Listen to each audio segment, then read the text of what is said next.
Look at this. She's this. I can see how the or they would be consistent. No. So our Wednesday. I was here 2 weeks No, ago. Like 2 weeks ago. What made you Here for me, out here. I'll look over. They've started renovating some organizations. Mobile homes.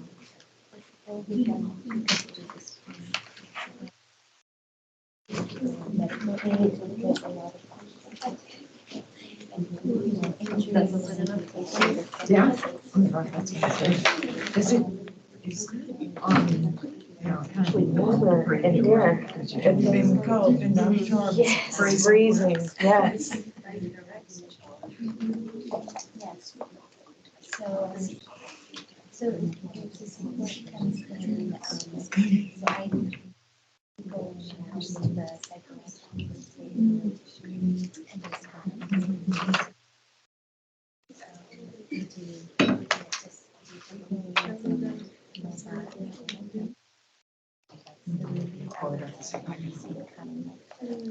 Encourage people to. there's something that's going on that's now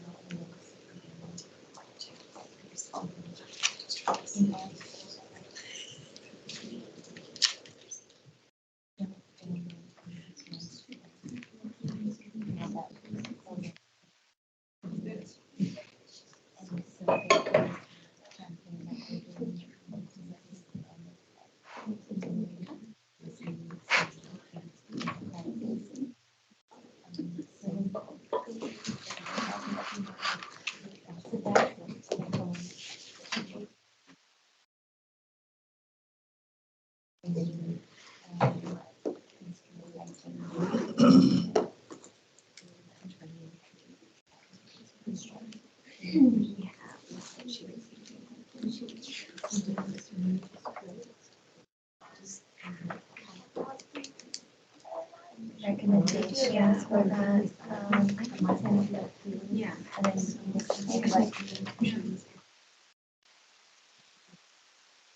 if in doubt, I would sort of like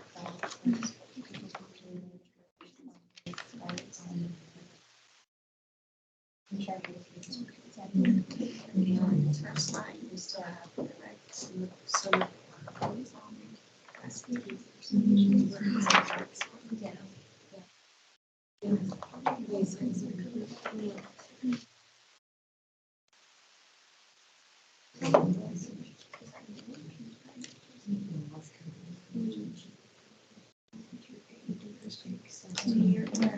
yeah.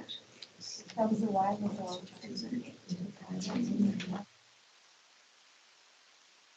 All right. Good morning, everyone.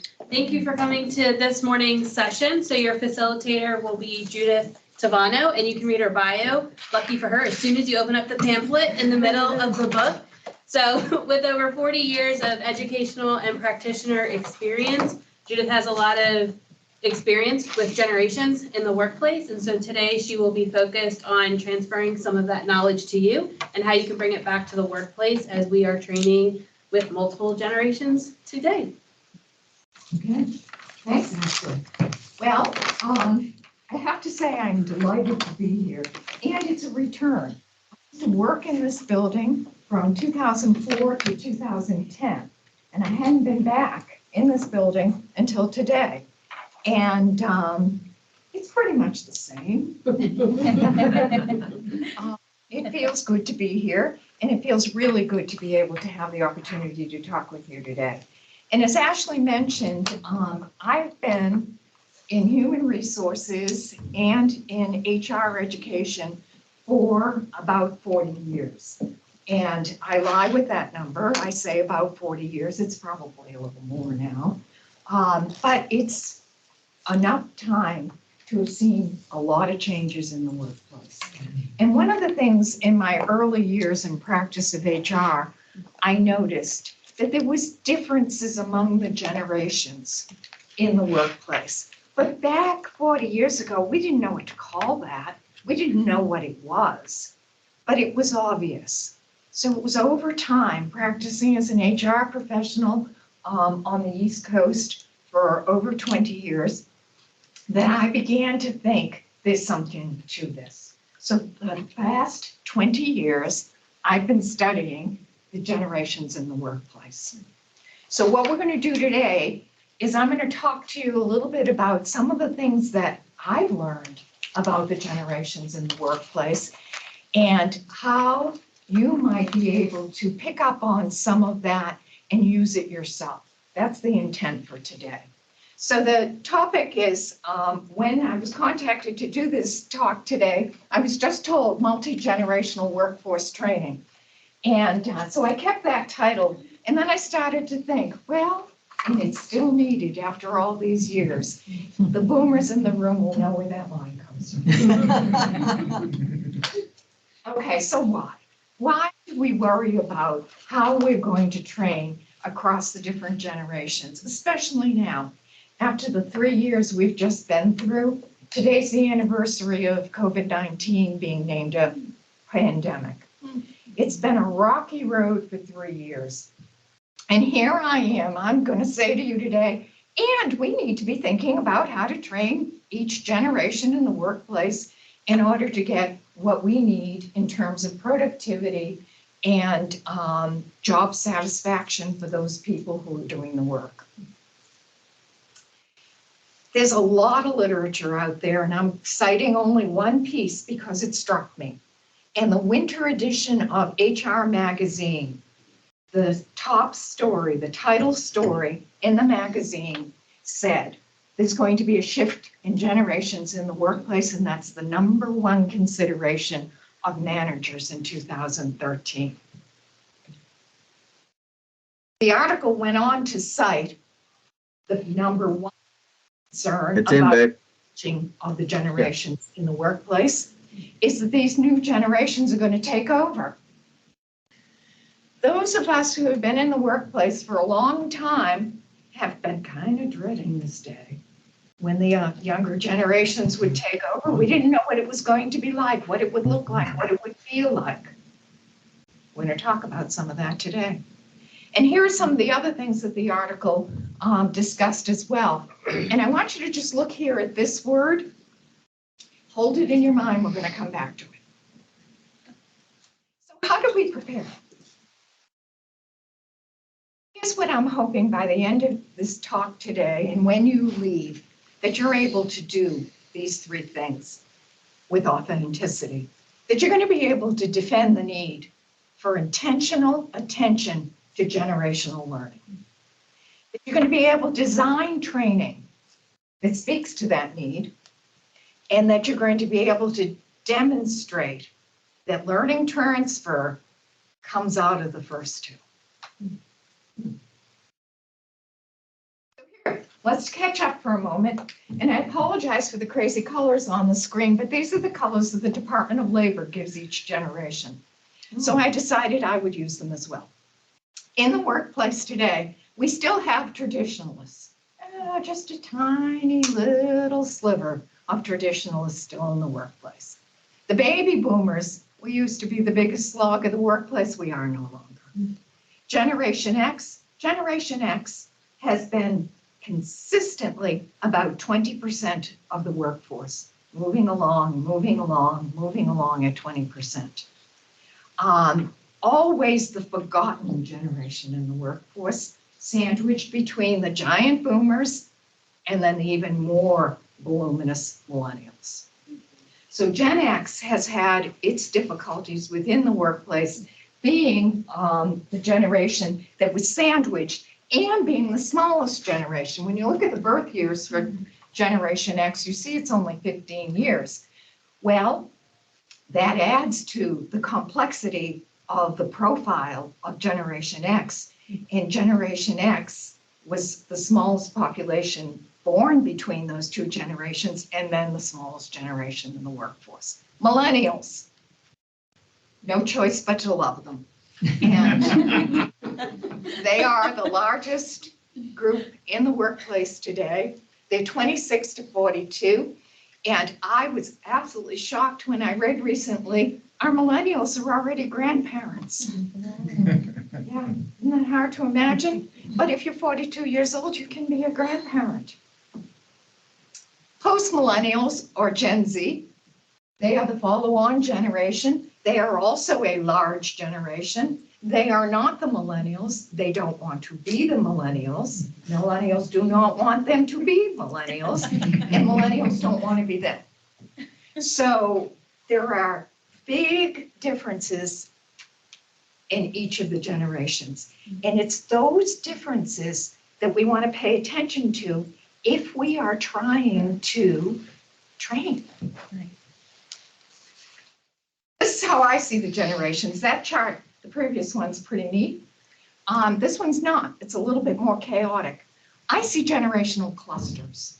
When I look out over the workforce, and the yellow circle is the workforce, I see that we still have some traditionalists. We have boomers, we have retirees, we have those people who are still working. We've got middle-aged generations, early adult generations, working age generations, procreating generations. It's all a mishmash when it comes into the workplace. It's not that the workplace chooses to have a certain percentage of any particular generation. It's organic. It just happens. So here's how the Department of Labor sees the generations. And I used to use this slide as a projection of the future. Oh my goodness, 2025, look how we're going to look as a workforce. Well, pretty much we are 2025 now. It's close enough to say that this is basically who we are. So our traditionalists, tiny little percentage, our boomers, Xers, millennials taking up most of the space, and our Gen Z coming in. And then when we move to 2030, 7 years from now, you can see there is a change. We've got more Gen Z in the workplace. Our millennials are still ruling, and our Xers are shrinking slightly. Our boomers are really shrinking, and our traditionalists aren't even on the map. So this is the workforce of today, workforce of the near future. So over the years of working with the generations, this is how I've come to know them. I can give you the demographics, but I can also tell you how I've come to know them. Traditionalists are hierarchical thinkers. Boomers are process thinkers. Our Gen X are results driven. They're going to work from the result backwards. Our millennials are random thinkers. They're going to pull information from everywhere to put it together. And our Gen Z, I'm not quite sure yet. I think this digital word has something to do with Gen Z because that's the blending of the physical and the digital world. I think that's a clue to how our Gen Zs will be in the workplace. But one of the things I'll tell you from studying this over the last 20 years, what I thought about Gen X 40 years ago wasn't necessarily right. What I thought about the millennials 20 years ago wasn't necessarily right. We have to observe how they behave in order to know who they are. How does this happen? How did generations become generations the way we know them and talk about them today? There are a number of generational theories, and in the 35 minutes I have with you today, there's no way we can go through them all. Ashley will tell you that I could stand here until 4 o'clock this afternoon and tell you about them all. But we're just going to talk about this one, and this is my favorite because it sums it all up. This says what we experience of the wider world as we come of age causes in us expectation of what the world is going to be like. We exhibit that expectation through our behavior for the rest of our lives. Now, this is usually the point where I would go around the room and I would say, tell me about the experiences that you had coming of age. What's something that jumps out at you? And I oftentimes define coming of age as the high school years. Psychologists tell us coming of age is for girls 12 to 17, for boys 17 to 25. So I just lump it into high school. It's a way for us to think about it and put it into a context. So when you think about the things that were going on as you were coming of age, they were forming in you expectations of what the world was going to be like.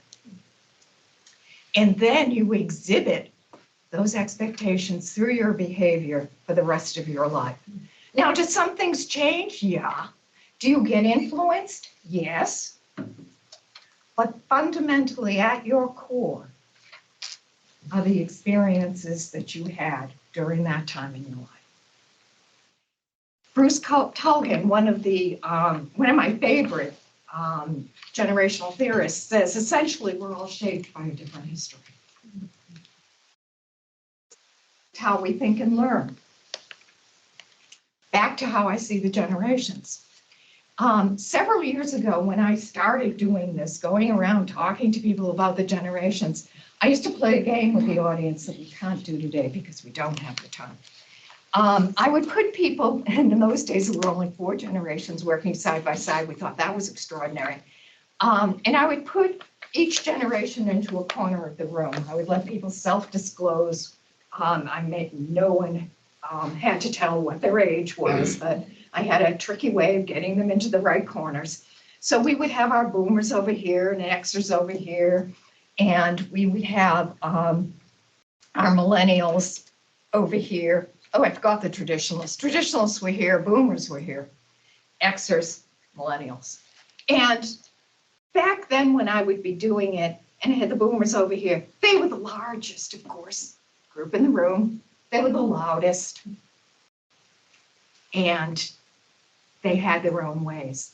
Our traditionalists, my people who were over here, they would get the task. After I put everybody in the corner, I would give them everybody the same task. Answer the same question. What do you want from your trainer? Maybe something like that. And they all had flip charts. And the traditionalists would invariably call me over very quietly after I gave the assignment and ask me how I wanted them to complete that task. Should they write on the flip chart? Should it be cursive? Should it be bullets? Should it be this? Should it be that? And I'd answer all those questions.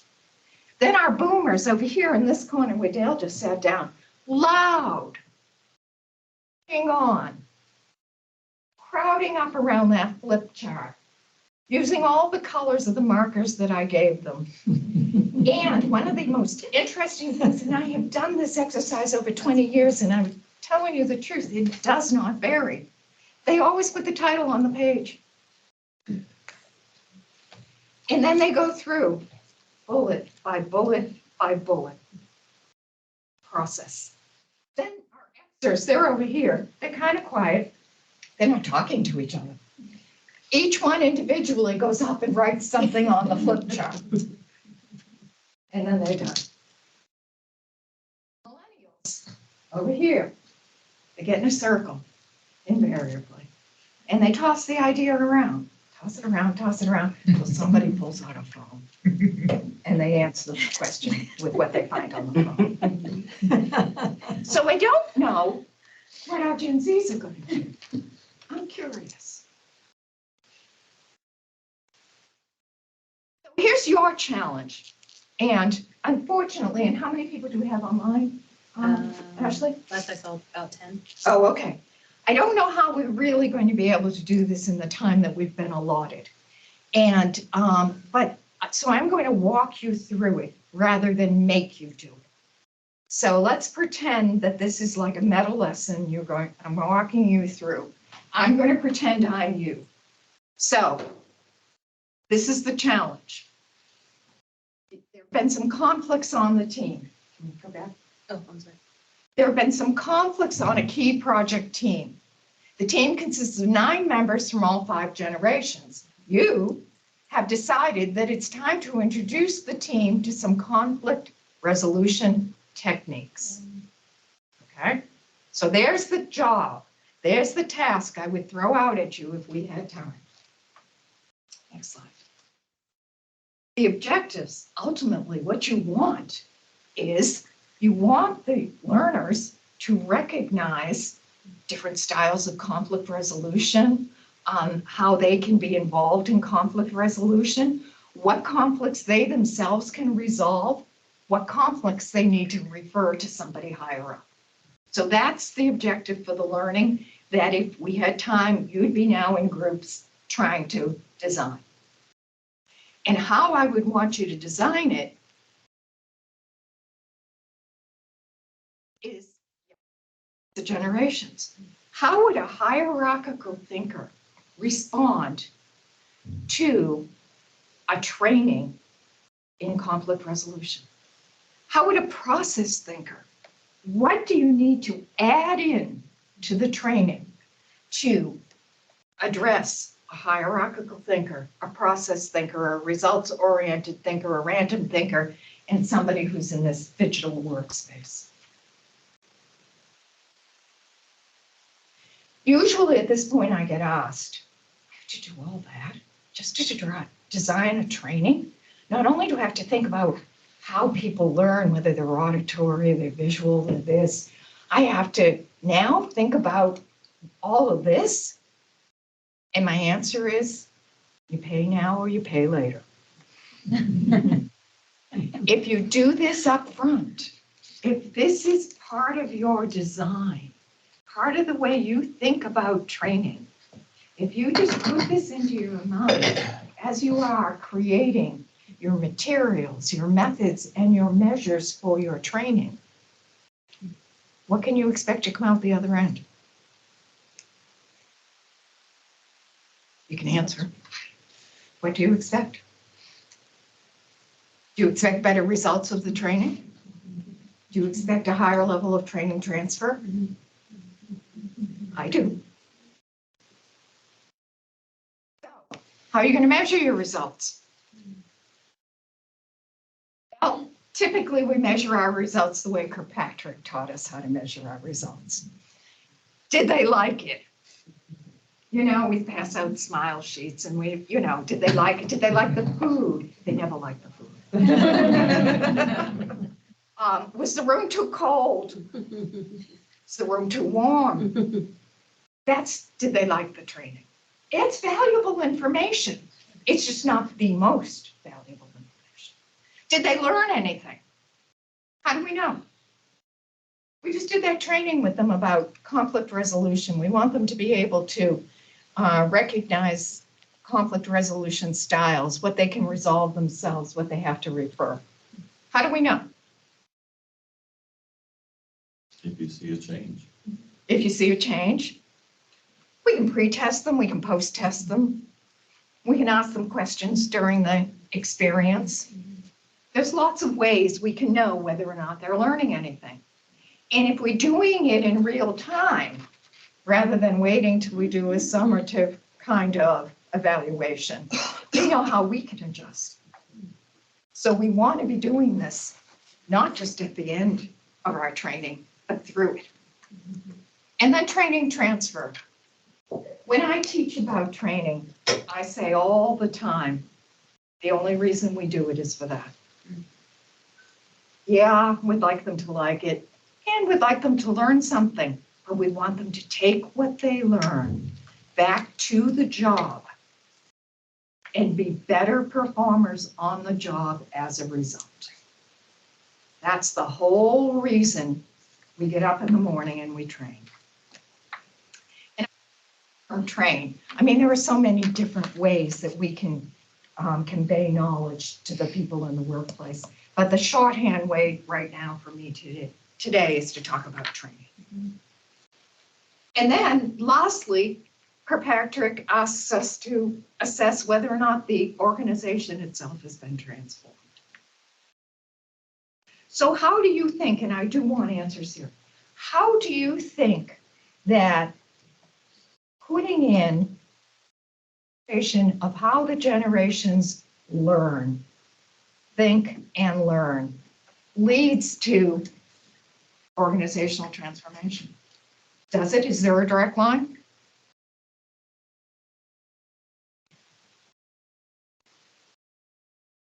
If individuals are unable to connect with the training that you're doing, then they're less likely to transform their behavior. Yeah, exactly. So if the training speaks to them the way they think and learn, then they're on the way to what you just said. The whole reason we're here today, to think about that.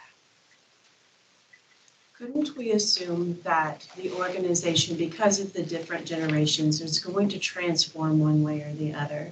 Just because as the generations come up, they're going to do it their way. Right. So by leading this and building in all of it, you're actually guiding that transformation the way that you want it to be in a way, instead of just allowing the organic transformation.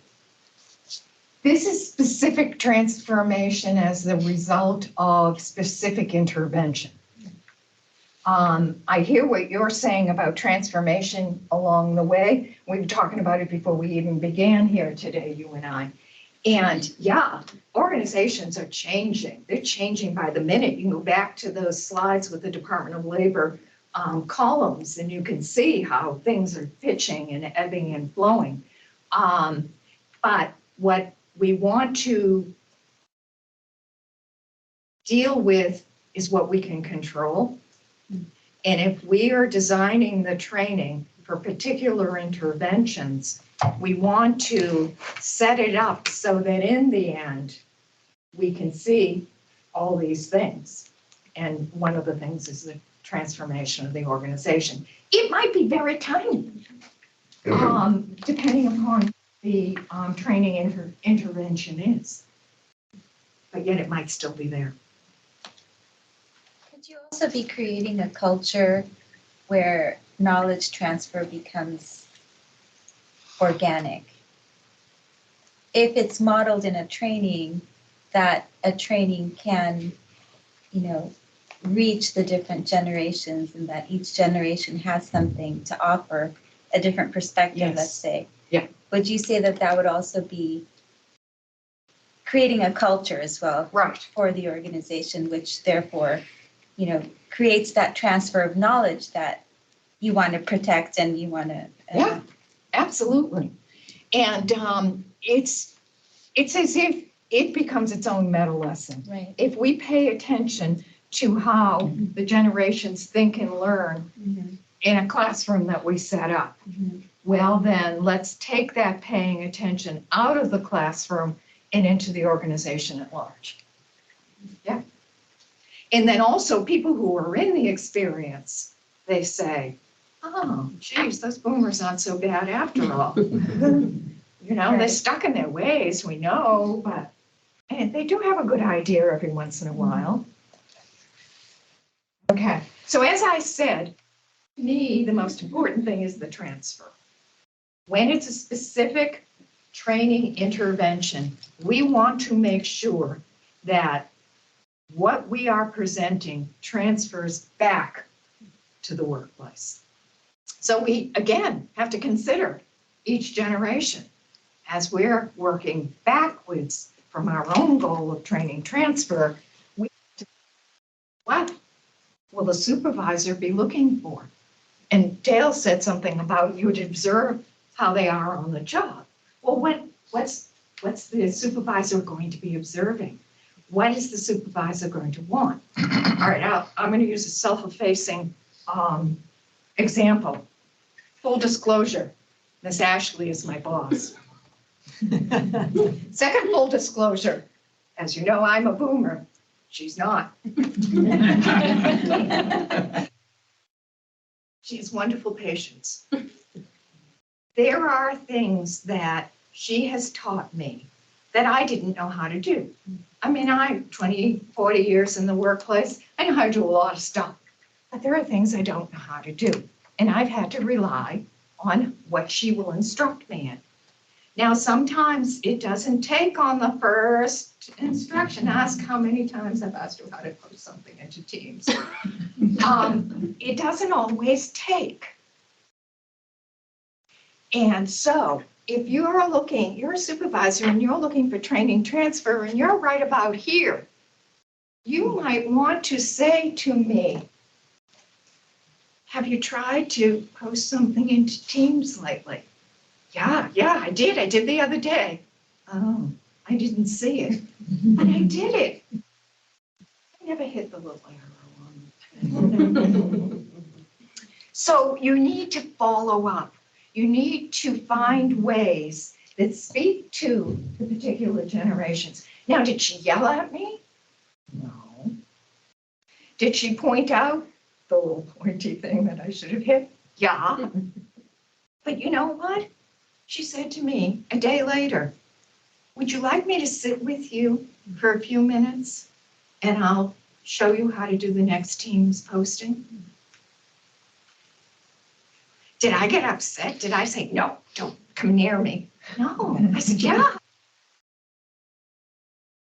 So we need to think about how each generation learns all the way through the process, not just in the design, but also in the evaluation and the follow-up. We have another slide. All right, so follow-up. One of the things that anybody who works with me knows that I'm in love with the ADDIE model. I'm frozen in it. It's part of being a boomer. But for me, the ADDIE model also requires an F at the end. And if we don't follow up, if we don't find ways, if we don't go out of our way to follow up on the training interventions that we go through with our teams, this is going to go by the wayside.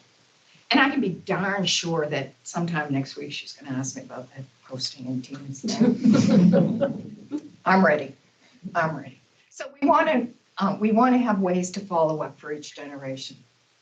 So here, because I said I'm devoted to ADDIE, I actually did think outside my own box and realized that. So it doesn't matter if it's ADDIE or SAM or Agile, it's going to cut through all of the generations. So it isn't that I'm proposing, well, think about the generations if you use the ADDIE model. No, think about the generations if you use ADDIE, SAM, Agile, or anything else that comes along afterwards. Because the generations of the verticals, the way we design the training are the horizontals that cut through all those verticals. So how are we doing for time? Oh, we're doing good because we'll have time for questions. Good. All right. So now we're circling back. And as a good trainer, I'm going to ask you, are you better able now to defend the need for intentional attention to generational learning? Do you think that in this 20 minutes or so we've had together, and I've talked faster than most New Englanders, that you've got enough to be able to defend? Yes. Do you have some idea on how you might want to add it into your design? And do you think when you do, you could then demonstrate learning transfer? Okay, thank you on that. Next. Here's how I want to end, and then let's have some questions. Years ago, this occurred to me as a way to explain the generations. Remember we said our traditionalists are hierarchical thinkers and our boomers are processors and our Xers are results driven and millennials random. So bear that in mind for a moment. And think about this. Traditionalists, parents, good parents that they were, adaptive generation, the greatest generation, the silent generation, whatever you want to call them, gave their children, the boomers, this game, connect the dots. And they handed it to their boomer children and they said, this is a great game.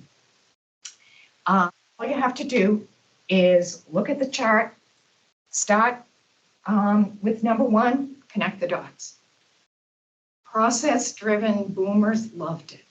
They went from number 1 to 2 to 3 to 4 to 5 and so on, and they got a duck. And they were delighted. Then the boomers had their own children. They had ex-children. And they said to their ex or children, I have this great game for you. It's called Connect the Dots. Here it is.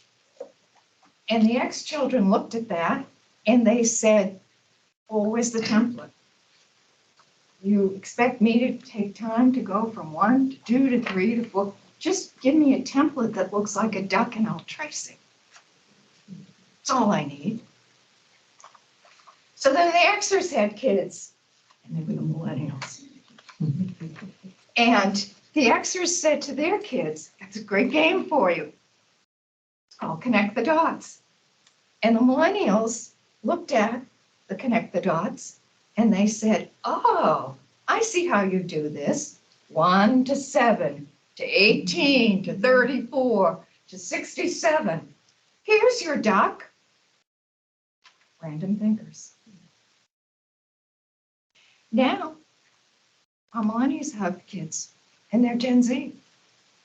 And I have no idea what will happen when millennial parents say to their Gen Z kids, here's this game, go Connect the Dots.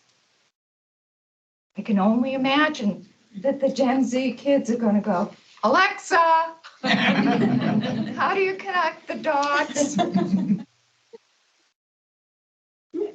So it's how I remember who the generations are.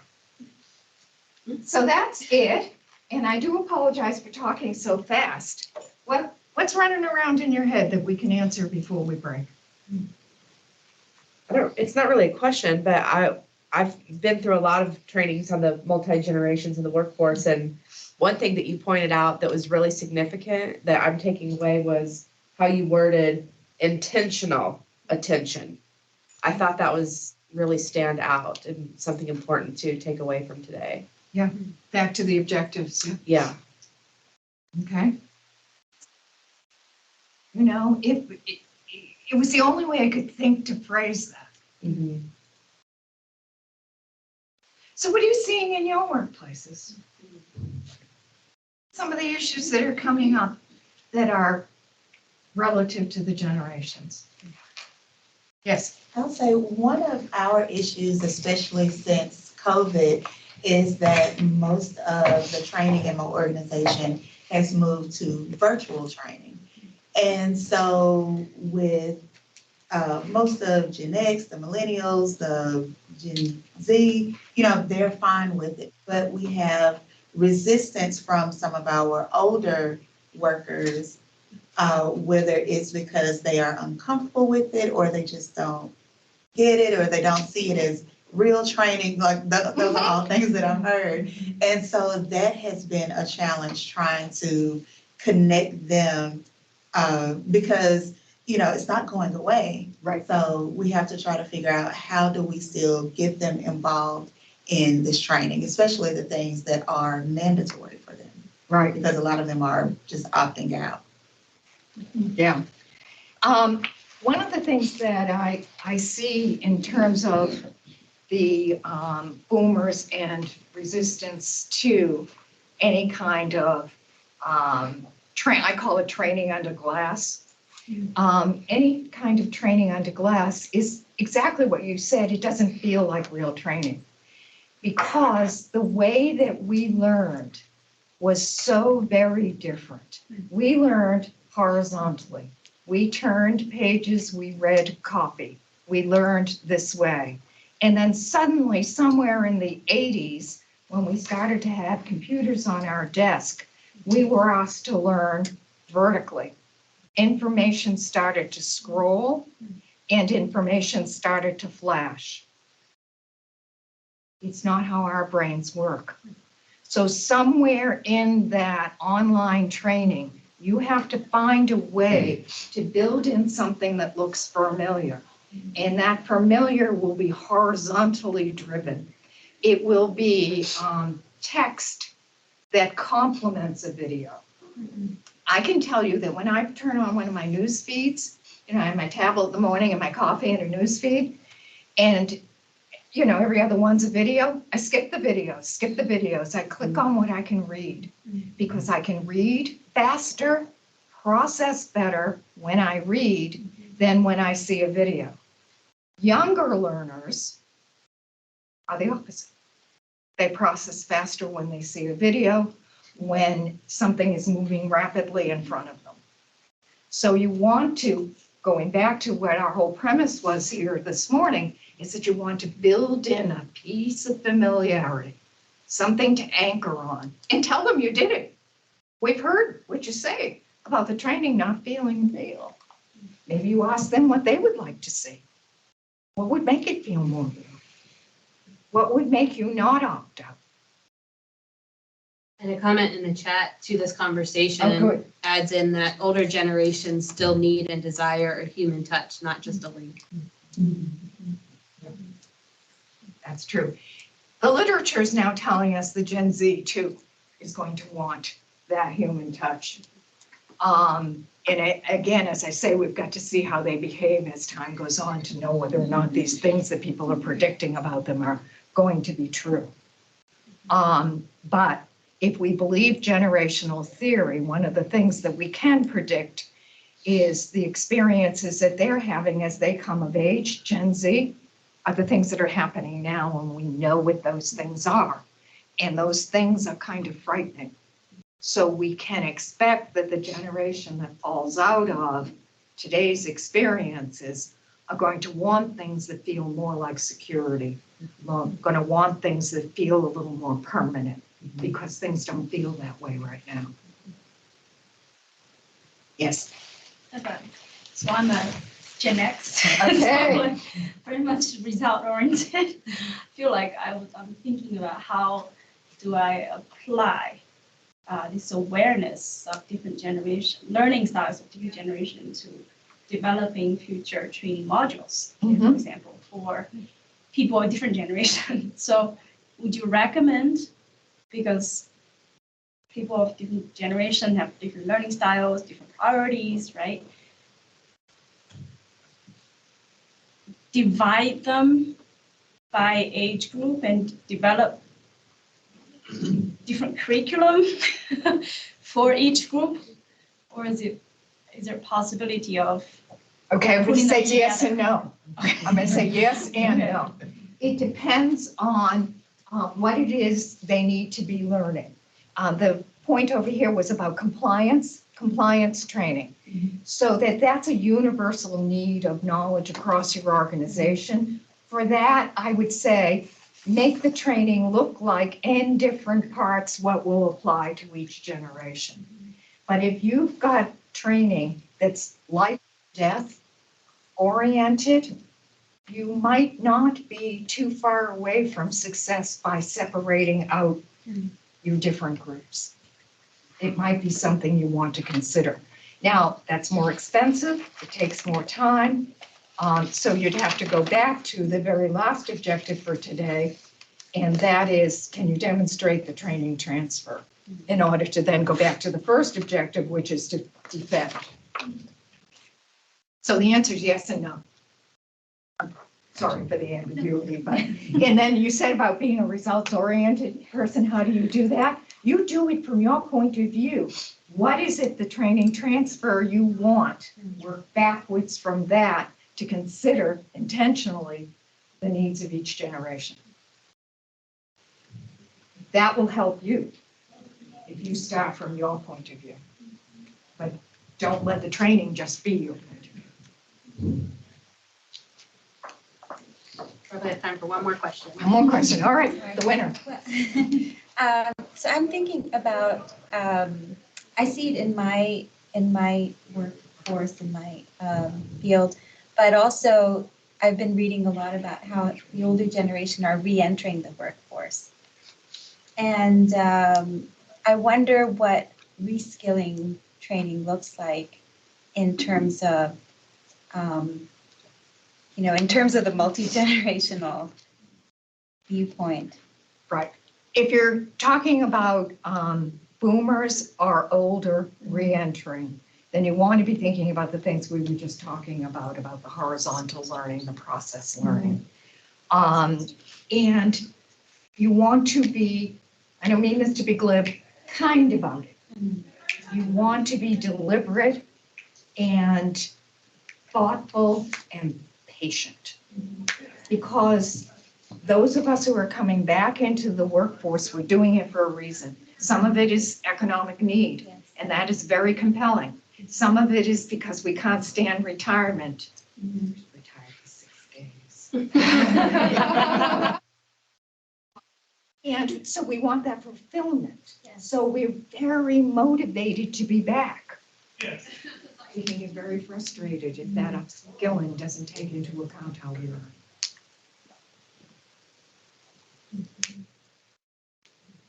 Well, Ashley, our minder, is telling us that was the last question. Yes. So we're going to listen, and she has some announcements. Yes, so thank you, Judith, for this great session, very informative for everybody. And in the audience, if you could, on the back of the pamphlet, scan the QR code so you can give feedback on the sessions, which will help with our speakers and the planning for next year.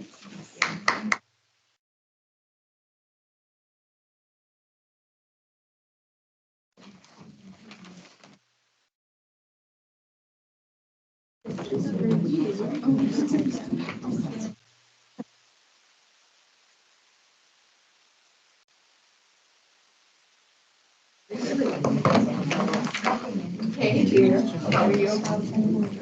Good to see you. Thank you for sitting in. Yes, And the panel after. our newsletter, I used to be a part of the novelty. Yeah.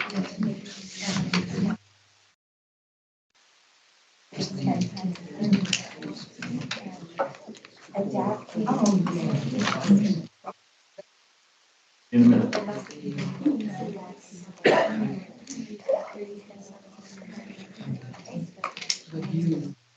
Look who just came in.